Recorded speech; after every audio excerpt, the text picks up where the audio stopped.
Welcome to the Global Missions Podcast, a show for Christ followers who want to participate more effectively in God's work, both at home and to the ends of the earth. Visit us at globalmissionspodcast.com to find show notes, resources, and previous episodes. You can also follow us on Facebook, Instagram, and Twitter. This podcast is brought to you by the Global Missions Toolbox, a new online collection of practical, trusted resources made for those who support global missions from home. Visit us online at globalmissionstoolbox.com to register for access to this growing collection of tools for senders. And now, here's your host, Rob Magwood, better known to many friends as Mags. Well, hello everyone, and welcome to today's conversation on the Global Missions Podcast.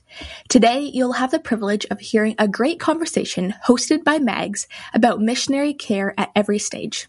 Although he is not able to be a part of today's quick introduction, I wanted to share something that we had discussed as we prepared for today's interview.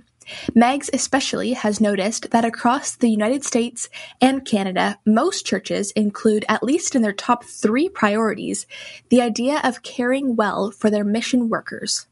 Obviously, this is an incredibly important and relevant topic, and that's why we are so excited for today's conversation with an author who has been caring for goers for over a decade. He is ready to share what he's learned to help local churches continue to care well for the goers that they serve.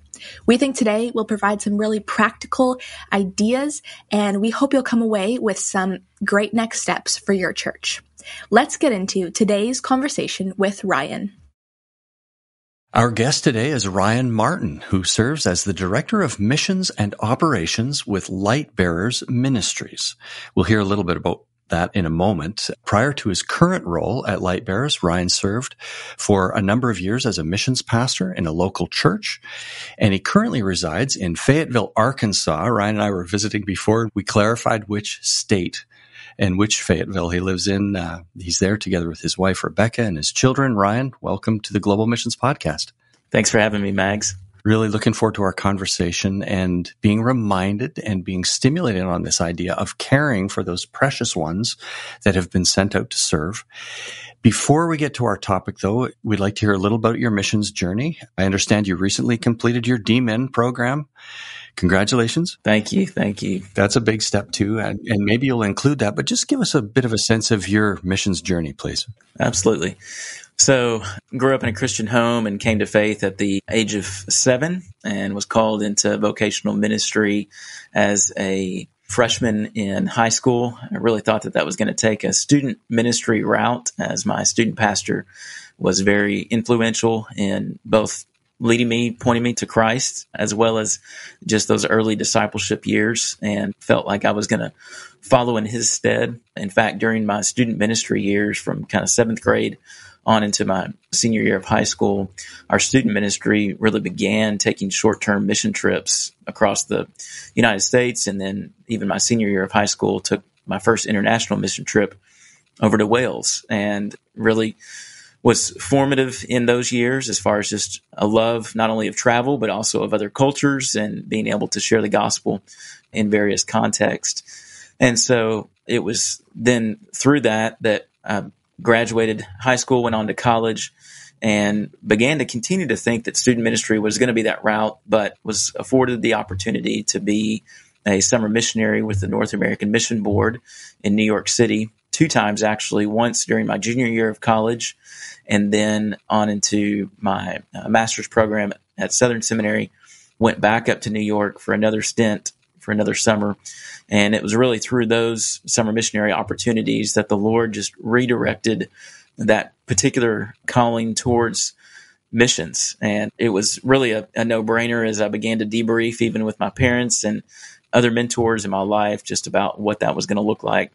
And just felt like even looking back over that student ministry time of going on short-term mission trips, that the Lord was really using those as kind of stakes in the ground to confirm that calling towards missions. And so went ahead and finished out kind of a Christian studies degree with a youth ministry emphasis for my undergraduate. But then as I went on into master's studies and then obviously into my doctoral studies, utilized that time to really focus my efforts towards missions. Thought I was going to wind up going back up to New York and take a position with the church plant, but the Lord closed some doors there and opened another in Fayetteville, Arkansas, where I currently still live and ministering at the local church I was on staff at there for 13 years as missions pastor, and had the joy of being able to mobilize that body of believers to both send and support well.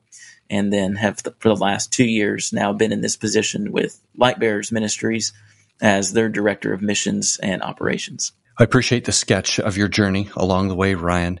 Now, you have written a book entitled Holding the Rope: How Local Churches Can Care for Its Sent Ones. We really resonate with that with our audience. We talk about goers and senders.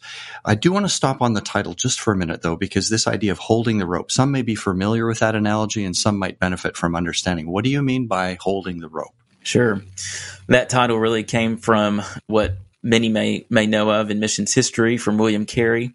So in May of 1792, actually May 31st to be precise, he preached a sermon, which then kind of led to a short book that he wrote with a very long title that in shorthand version is really kind of an inquiry into the evangelization of the heathen.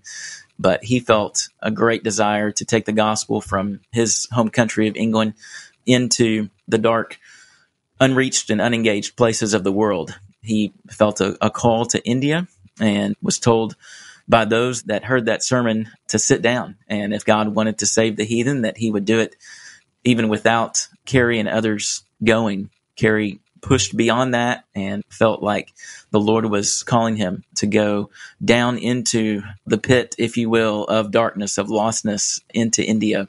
And so as he was really encouraging and mobilizing others to send him in that endeavor, the likes of guys like Andrew Fuller and John Sutcliffe and John Ryland, he said, I will go down. Carey did say, I will go down if you guys will hold the rope. And so it was from that really those three guys and others formed collectively the Baptist Missionary Society, which was made up not only of individuals, but really individuals that represented local churches. Many of those men were pastors of local churches in their own respect.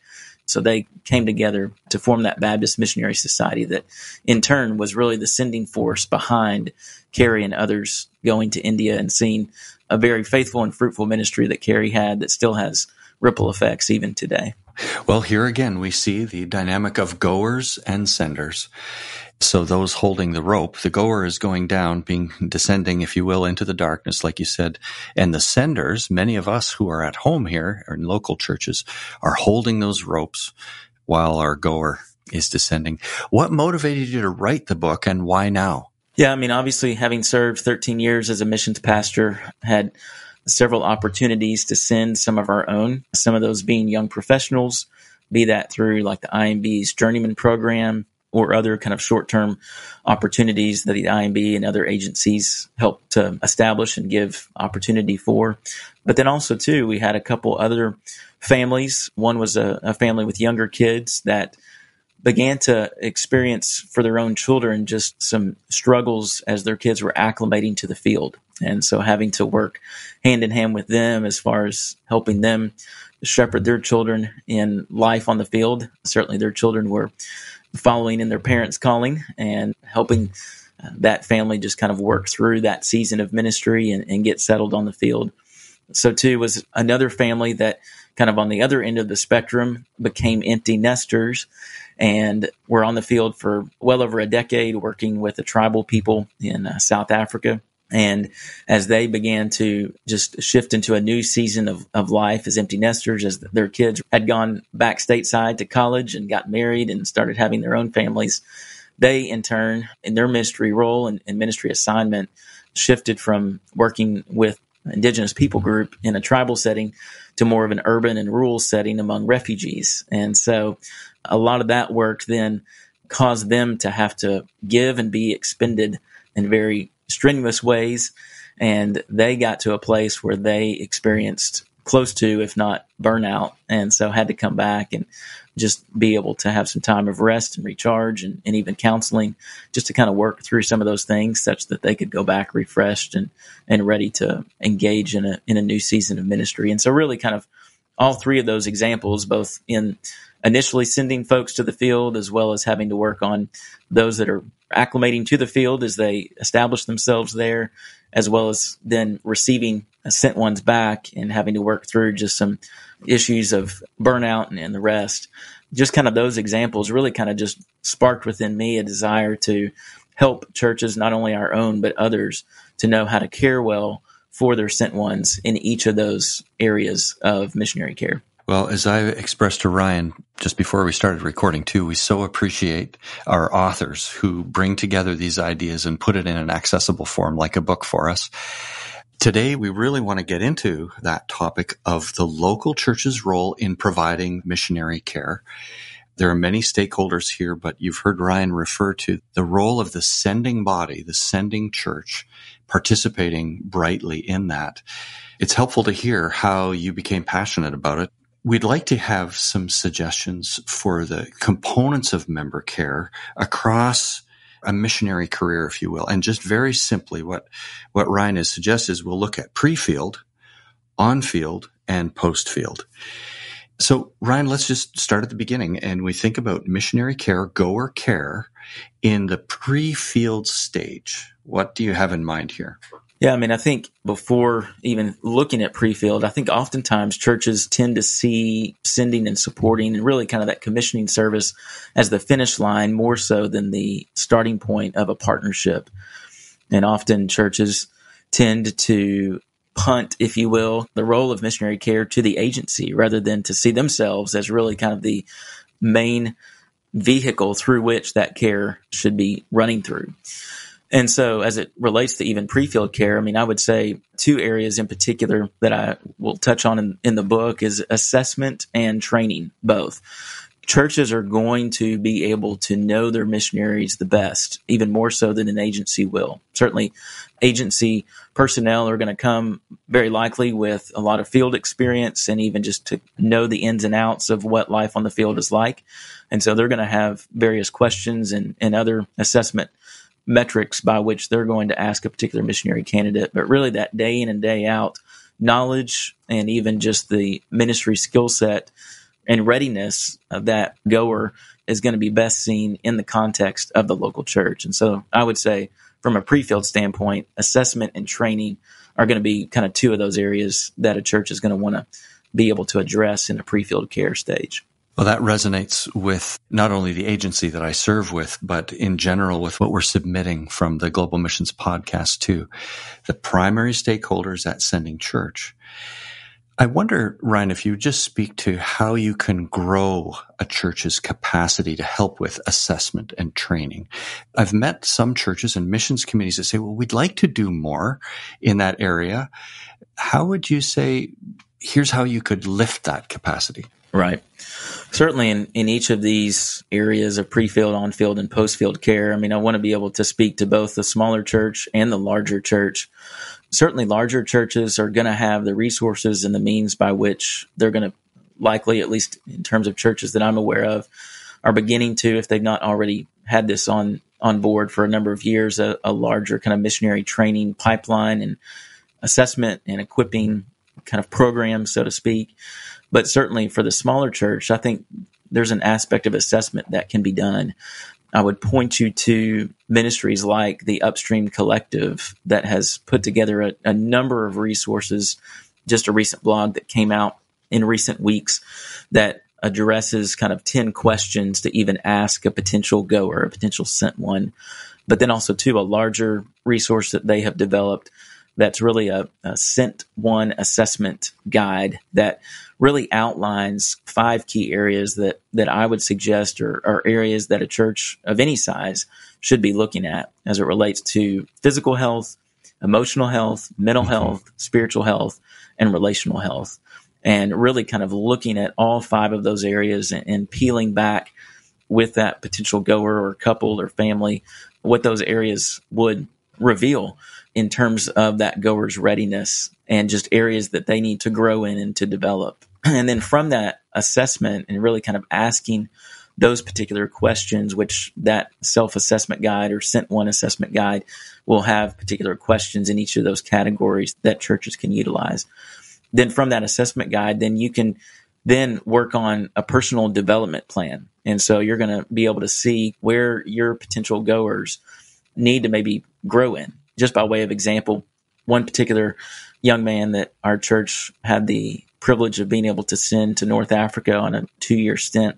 There were some areas of discipleship as well as just kind of personal holiness that he needed to grow in. And so he availed himself over the next year or so to the elders of that local body to be able to walk alongside them and grow in those areas, and came out on the other side much stronger, much more ready in that process. And so that's just kind of one example and story of somebody who, was transparent enough to say, hey, I'm kind of weak in these areas, or these are areas that I feel even in self-assessment that I need to grow in. And so help me in that. Some other avenues that I would just kind of practically speaking point to that churches can do is, if you're not built as a church with the resources or the capacity to be able to do a more full-orbed missionary care training program, even taking your potential goers through various books that you want to help equip and train them in. That can be in areas of theology. We want our goers to be well-versed in the Word of God, to be able to handle the Word of truth rightly, to be able to divide that Word of truth rightly. And so areas of theology, obviously we know that there's a number of places around the world that don't have kind of the theological resources. And so being able to be well-equipped in that area, as well as just their understanding of the local church. And so we want our understanding of who God is and their understanding of theology to then be the foundation on which their understanding of the local church then is built. And so helping them understand what is a church, what are the fundamental elements of that, and even as we go to plant local churches to be the means by which disciples are made and then future churches are planted on the field. And then thirdly, areas of missiology. And so allowing just their understanding of not only theology, but then also ecclesiology or the doctrine of the church to then inform how they do missions. Rather than the converse of that, many people will want their missiology to inform their understanding of the church rather than the church to help frame then how they do missions. Those are just some practical ways. So, mission reading groups are a great way to do that, to introduce some of that material in each of those 3 categories of theology, ecclesiology, and missiology, and then just using that time to dialogue with those sent ones. A third way that I would say, too, in assessment is just giving your sent ones practical outworkings or expressions to be able to develop key ministry toolkits in areas of evangelism, discipleship, have them lead some small group Bible studies, maybe have them do some larger group teaching times just to be able to assess their readiness to be able to go and to lead in those ministry outlets. Wow, so many good ideas there. And let me just add here, it's a good opportunity to remind our audience that Maddie takes show notes during a conversation like this and will include even some of the links that Ryan has mentioned. Upstream Collective has some excellent material, and we'll make sure that that's included. And there'll be some other resources in the show notes as well. I appreciated, Ryan, how you just really brought out that the readiness of a message bearer, of a goer, of a missionary, is multifaceted. And it's not just, can they raise enough money to have all the support they need to go to the field? It is not that simple. It shouldn't be that simple. And the other thing that I appreciate you brought out is that the laboratory, if you will, where that readiness can be grown up, it can be assessed and developed, is best done in the local church.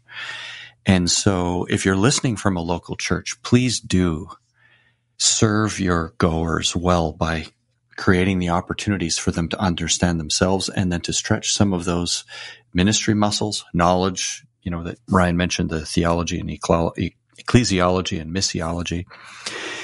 Doing that in the context of a local church is the ideal place to do that pre-field. And we in the agency will seek to be helpful along the side, but not take the front role there. You mentioned reading groups, Ryan. Just quickly tell us a little about where you've seen a reading group. Just practically, what does that look like? How often do they read? What do they read? How many in a group? Give us a picture of that, please. Sure. I developed one in the context of the local church that I served. We met really just once a week, just filtered through all 3 of those areas of reading. And so we worked through just some basics of the local church in terms of a short reading around things related to what is a local church, kind of what are the minimum requirements that constitute a local church, to things like Lord's Supper and baptism, church membership, discipleship. What does missions look like within the context of the local church? What does preaching look like? Things of that nature. Mm-hmm. Then also looked at some books as it related to maybe an intro to global missions book that's going to cover everything from the biblical basis of missions to the history of missions, and then just some kind of practical handles as it relates to culture and short-term missions and things of that nature. And then also looked at other books as it relates to just theology and Christology, who is Christ, as it relates to doctrine of the word of the scriptures, different topics like that. And so those that were in that group, some of them may wind up being senders and just want to be able to help faithfully hold the rope, whereas others are kind of in that pipeline to go. And so we would take that hour and a half that we would meet and have different people actually lead that discussion. And so it wasn't me just disseminating information or trying to see, did they read? And so asking, a question of, hey, on page 50, whatever, what did the author say about this? In as much as just to try to draw out application points from what they had read. And did you meet for a season, for a year or for half a year, or what did that look like? Yeah, so typically, being that we're in a university town, we typically tried to meet on kind of a semesterly basis. And so we would cycle through that material on semester by semester. And so one semester may be kind of a theology topic, another semester may be a topic on the church, and then another on missions. Well, it's so good to hear local churches participating in this, because you did mention that there's an increasing number of people who may not be seminary graduates. They may not have had an opportunity to study in a Bible school. And while we think those are fine things to do, many are engaging in global missions, and they haven't necessarily studied in a Christian institution. And it's going to be very helpful to establish some of the foundations that Ryan has spoken of, and to do that in the context of the local church. It is a bit of the formal training. We've talked about different kinds of training for mission workers and things like that, but it also can step out into the experiential, of course, and heard about short-term missions and other elements there too. Well, we've just talked about some of the components of the pre-field stage. In a moment, we'll ask Ryan to share about some of the on-field and post-field stages and what missionary care can look like, in that season. Before we continue our conversation, we'd like to share with you this week's featured tool that we hope will be helpful to you and your church. The How to Start Church Care Teams Guide will help you make a plan to care for those your church has sent. With some intentionality, your church can be more connected to the lives, needs, and ministries of your workers. This tool helps you to create a model for member care that works within the limited capacity of your church members. You will find suggestions of ways to define a care team and what roles the team is responsible for. This tool is contributed by Team. To access it, you can click the link in the show notes for this episode or visit globalmissionstoolbox.com. We're back with Ryan Martin, who is the Director of Missions and Operations with Lightbearers Ministries and author of Holding the Rope, How Local Churches Can Care for Its Sent Ones. Ryan, we talked a little bit about pre-field. What are some components of member care that churches can consider during the on-field phase? Yeah, I would point to three. One would be prayer. Chuck Lawless and Bill Cook wrote a book about spiritual warfare, and I touched a little bit in one of the chapters on missions and talk a lot about the fact that oftentimes we pray for missionaries long after they're already in the battle, rather than praying for them before they go into the battle, while they're in the battle, and then even as they come out of the battle. And so prayer is a key component to that. Second would be advocacy teams. I think that's an opportunity to leverage every member in the church body to have a part in missionary care. And then a third would be care trips. Oftentimes we think about short-term mission opportunities strictly as going and doing ministry. Mm-hmm. But I think there is an avenue through which, even in those ministry type of trips, you can build in care components, or even to do strictly a missionary care trip where you're not so much going and doing as much as you are going and caring and just providing member care for those sent ones and really just pouring into them. What a precious thing. We love those ideas around here. And when a church is willing to invest significant resources. It can be costly. It can take time. It'll take money to go and to support, love on, care for your missionaries. Pastors, if you happen to be listening, would you prayerfully consider going to visit some of your missionaries? Would you send another church leader? Would you send a group? I want to come back to the groups here, Ryan, but thank you for considering that from the local church. And it can be such a great encouragement to those faithful servants on the field. You talked about advocacy teams, Ryan. What do you mean by an advocacy team, and what are some of the benefits? Sure. Yeah, an advocacy team would be kind of 4 to 8 individuals that are going to give specific care to a particular partner or goer, sent one, Yep. as your church may define it in different ways, but 4 to 8 members that are going to give particular care to that missionary on the field. Now, again, wanting to speak to both smaller and larger churches both, it may be that as a smaller church, you have to kind of start small. And so it may be that you assign maybe one individual to each of the missionaries that you're supporting versus trying to build whole teams to be assigned to those. But whether it be one representative or be it a team of 4 to 8, they're going to be kind of that go-between to be not only a sounding board for that missionary, an advocate for the missionary back to the church, but then also an advocate for the church to the missionary on the field.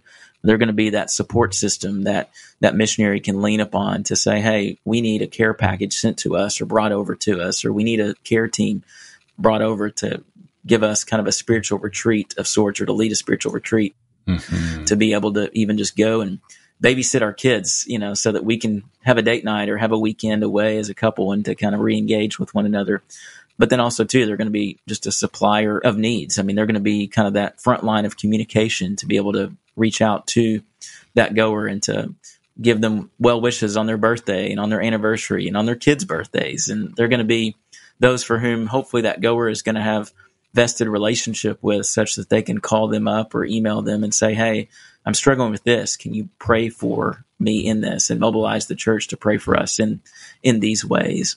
And then also, too, that advocacy team is really going to be the megaphone and the mouthpiece back to the church to be able to help promote that partner on the field and their work, and to be able to be really that mobilization in terms of prayer, but then also, too, to be able to bring others along in short-term opportunities to visit them on the field. And in the same way, too, as we even think here in a minute about post-care or post-field care, that advocacy team really can be that first wave of people that are going to receive that sent one back from the field, because they've got that direct line of contact with that sent one. Yeah, there's going to be a natural connection there. Makes a lot of sense. And I appreciate that you also said, don't worry about having a whole team for each missionary family at the beginning. If you're just starting out, it's okay to have someone assigned as an advocate, right? And to begin to lift that gradually.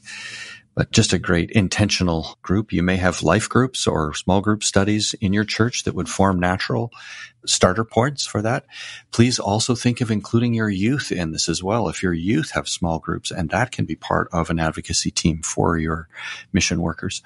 We do mention other episodes, and if you go back to episode 103 of the podcast, it was entitled Creating Care Groups for Mission Workers. It's completely aligned with what Ryan is talking about here, if you'd like to dig a little deeper on that idea. Episode 103.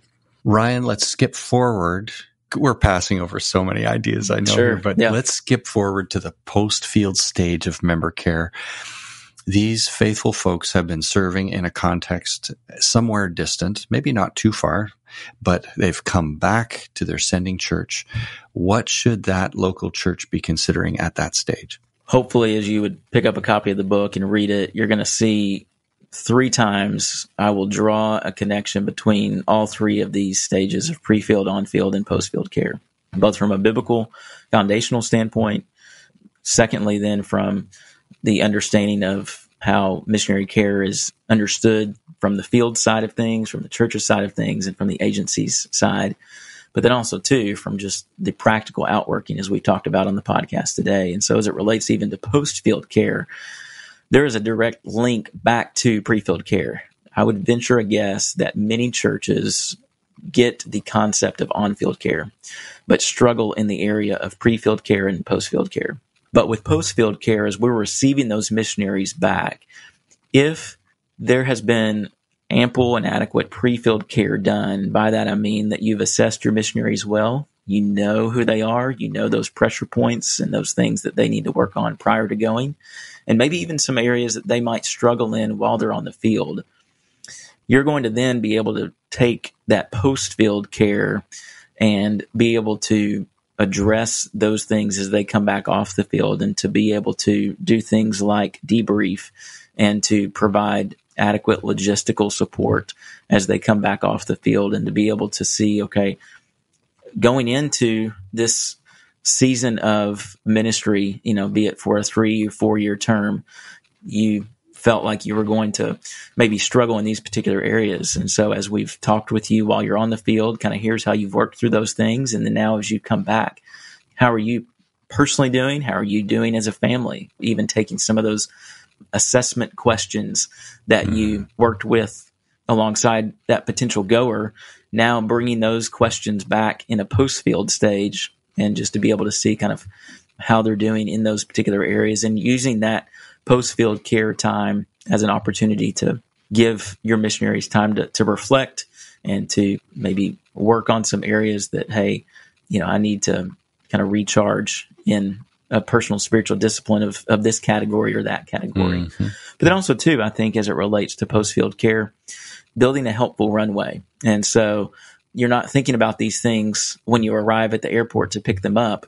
Rather, you're building about a 6-month runway, I would suggest, to where you're helping them think through practical logistics. What are they going to need as it relates to housing, schooling for their kids, as it relates to transportation, as it relates to medical care even. It may be that they're coming off the field having their term disrupted because they need to receive, emergency medical treatment, what have you.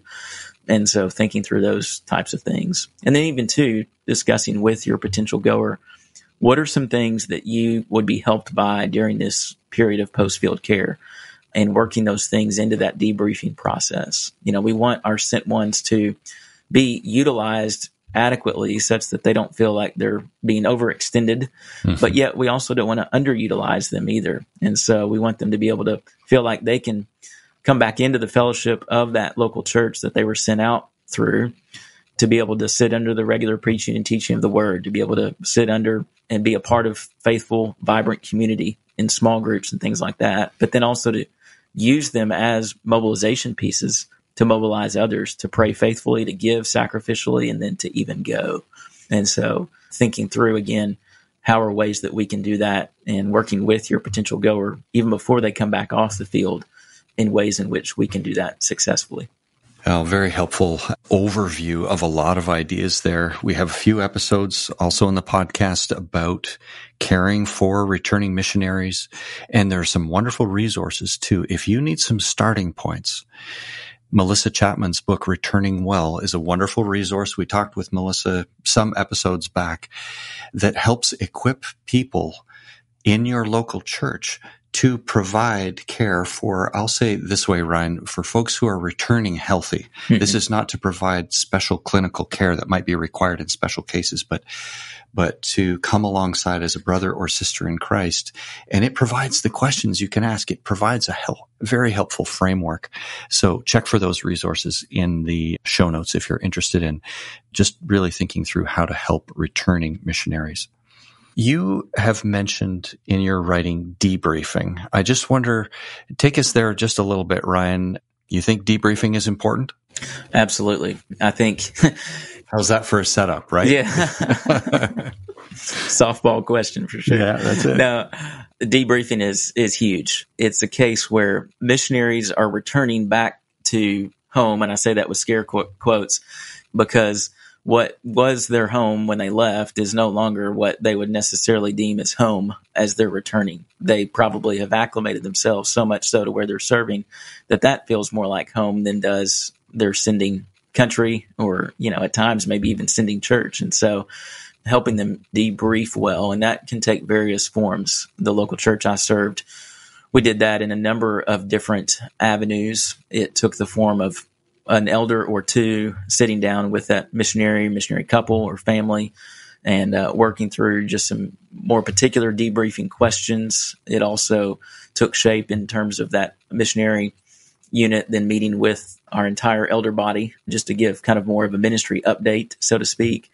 And then also, too, on a church-wide level, utilizing those missionaries and bringing them into the order of one of our services, giving them opportunity to share in the context of a regular worship service, and then even maybe for some extended time following that service over a meal, that would be kind of church-wide, or in an evening service where they can share more stories and pictures and things like that.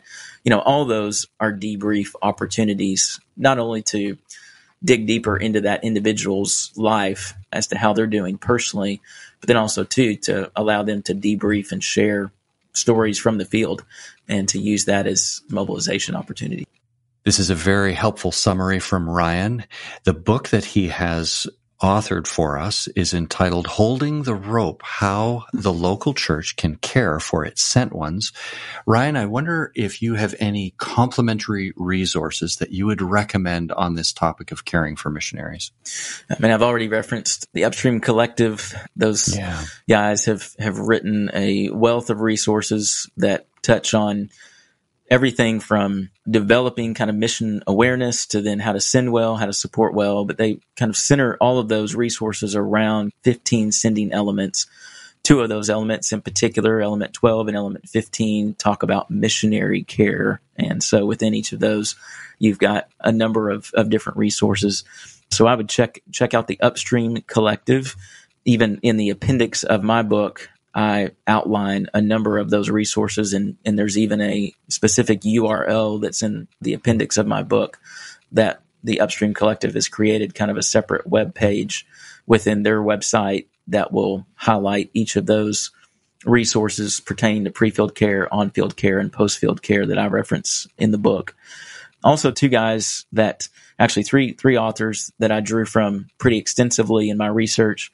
Kelly O'Donnell has written 2 books, one of those being Missionary Care, Counting the Cost for World Evangelization, and then also, too, Global Member Care. That's a 2-volume set that outlines member care, both from a local church level, but then also, too, from an agency level. And then Neil Parolo was another valuable resource, has written 2 great books, one called Serving as Senders Today, and then also a book entitled The Reentry Team, which was great as far as post-field care. And then, of course, David Wilson has written a book called Mind the Gaps that talks about his journey as a missions pastor and ways in which they've implemented missionary care. So those are 3 authors that I would point to. And then Reaching and Teaching, which is another wonderful sending agency. They have a blog, and they have written pretty heavily on missionary care. And so there's a number of blogs on their website that pertain to missionary care that I would commend to you. Super helpful. Thank you. Maddie will include these resources in the show notes, including, for example, we've had Neil on the podcast, Ryan, and good friends with Ryan Robertson of Reaching and Teaching, and Dave and Lorene. Dave Wilson that Ryan mentioned actually is on the advisory group for the Global Missions Toolbox. So lots of great connections in what Ryan has shared here. If any of our listeners would like to reach back and contact you, Ryan, how might they do that? Yeah, absolutely. I would extend that invitation if you are on a missions committee or a missions pastor and want to kind of talk through ways in which you can implement any of what I've talked about or even what you read in the book. I'd be more than happy to walk you through some of that. You can reach out to me via email, ryanmartin@lightbearers.com. As well, I'm on social media on Twitter and Instagram, both. Ryan Allen Martin is my handle on both of those. So feel free to reach out to me through those channels as well. Okay. We'll make sure that's in the show notes also. Thank you for that invitation, Ryan, to share what you have learned. As a closing question, the audience knows I often ask this. If you have the opportunity to stand before the missions committee at a church, a faithful group of people who want to do missions well from their local church, maybe the pastor is there as well, what would you like to say to that group? I think for the senior pastor, I would say is your primary ministry is the preaching of the word, to use that week in and week out preaching to cast vision for sending and supporting as it brings itself in the application of the text. But then also, too, I think lead by example in your going. As the leadership goes, so goes the church. And so I think that's going to be super, super helpful, not only in the preaching and teaching of the word, but then also leading by example. But then for that mission committee and mission committee member, I think don't underestimate your role in catalyzing missionary care. Even have been on the field a number of times on short-term mission trips and recognizing where we need to hold the rope tighter and where that missionary needed that team at just that exact moment to kind of help fuel them and keep them going. And so don't underestimate your role in catalyzing that care. You play a vital role. And so lead by example in that and bring others along with you. It's a great word. Thank you. Ryan, so appreciate your time today to share with us and to share with our audience some of the experience the Lord's entrusted to you. May the Lord bless you. Thank you for being on the Global Missions Podcast. I appreciate the opportunity. Friends, this is a brief encounter with Ryan Martin. Ryan, 7 quick questions, just what comes first to mind. Sure. The first, what is one of your all-time favorite books, other than the Bible, related to the topic of missions? I'd say Let the Nations Be Glad by John Piper. All right. One of the most often mentioned books, by the way. Yeah. Number 2 is similar. Who is one author, current or from history, any genre, that you would recommend to our audience? Oh, I would say probably Piper or probably J.I. Packer. Packer. Good Canadian theologian from our West Coast there. Well, she didn't start Canadian, of course, but number 3, what is your favorite source for current events or news?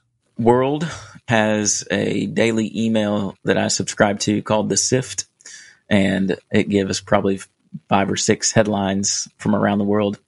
So appreciate that. Just a short snippet and then kind of why this headline matters, that sort of thing. And then also BBC World News. Very good. Which is the number 1 mentioned resource in all of our interviews, BBC. Number 4, in your mission adventures, what is the most memorable place you have visited? I would say the Sinai Desert, getting to ride camelback with Bedouin and stay out in tents in their villages, and then even to summit what tradition would hold is Mount Sinai. Wow. How about that? I'm still in the Pentateuch in Numbers right now, but of course I was in your neck of the woods there, sure, reading about it. What is the most memorable thing you have eaten on your mission journeys? Probably cockroaches. Okay. Wow. Yep. And were they fried or? Yeah, fried. Fried. We're thinking of getting some of those, Maddie, maybe for our staff meeting. We could just get some snacks. Yeah. Cockroaches. That'd be good. Number 6, Ryan, what is one of your hobbies or pastimes that you enjoy in your spare time? Playing golf, playing tennis, and then just watching sports. Very good. And finally, often it's hot. It doesn't have to be hot, but what is your favorite beverage or hot beverage? Favorite hot beverage would be coffee. Favorite beverage when it is hot, Diet Coke. Diet Coke. And anything in the coffee? Typically, I drink black coffee, but on occasion, I'll do a caramel latte. Okay, very nice. Just keep that in mind in case I'm ever down in Fayetteville there. Sure. Yeah. Friends, this has been a brief encounter with Ryan. Well, thank you, Ryan, for this helpful discussion. And listener, I hope you are coming away from today's episode with lots of new ideas. Perhaps as we finish this episode, it would be helpful for you to choose one next step for your church in regard to member care. Maybe you can recognize a gap in your member care in the pre-field stage, or the on-field stage, or the post-field stage.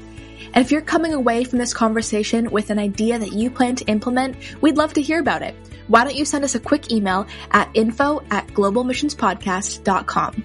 Thanks for listening to this conversation. This podcast is a part of the Global Missions Toolbox. We hope that you will stop by our website to check out this online collection of resources, especially for senders, pastors, missions committees, and family and friends of workers sent to serve in missions. Join us again in 2 weeks when we'll continue to explore this grand adventure of being Christ's witnesses to the ends of the earth.